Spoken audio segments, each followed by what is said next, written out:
Sumainyo ang Panginoon. Ang mabuting balita ng Panginoon ayon kay San Juan. Papuri sa iyo, Panginoon.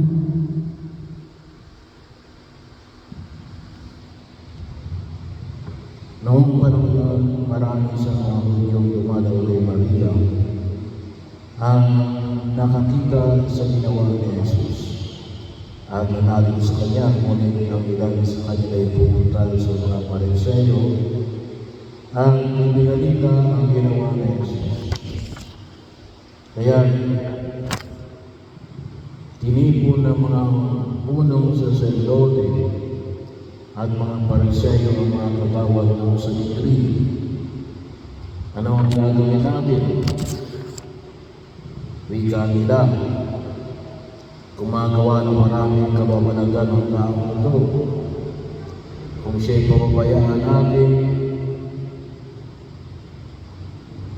mananampalataya sa kanya ang lahat. Pariligo ang mga Romano na masakin ang templo at ang aming bansa. Ngunit isa sa kanila, si Caiaphas, ang pinakapunong saserdote noon ay nagsabi ng ganito, ano ba kayo? Hindi ba ninyo maisip na mas mabuti para sa atin na isang tao lamang mamatay alang-alang sa bayan sa halip na mapahamak ang buong bansa? Sinabi niya ito hindi sa ganang kanyang sarili lamang. Bilang pinakapunong saserdote ng panahong iyon, inulaan niyang mamamatay sa Jesus dahil sa bansa.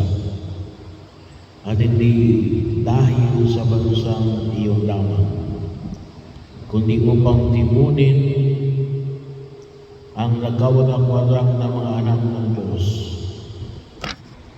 Mula noon sa Jesus ay tinanggalan nila, ibinalangkas nila kung paano ipapapatay.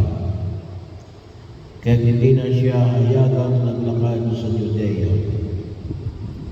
Sa halip siya ay nagpunta sa Ephraim, isang bayang malapit sa ilang, at doon siya nanirahan kasama ng kanyang mga alagad.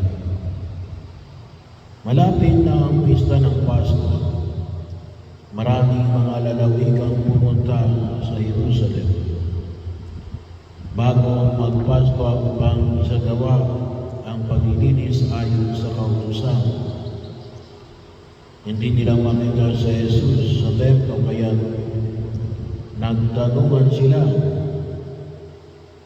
ano sa akala ninyo? Paririto kaya sa pista o hindi? Ipinagutos sa mga punong saserdote at mga Pariseo na ituro ng sino mang nakakaalam kung nasaan sa Jesus upang siya ay maipatakip nila. Ang mabuting balita ng Panginoon. Pinupuri ka namin.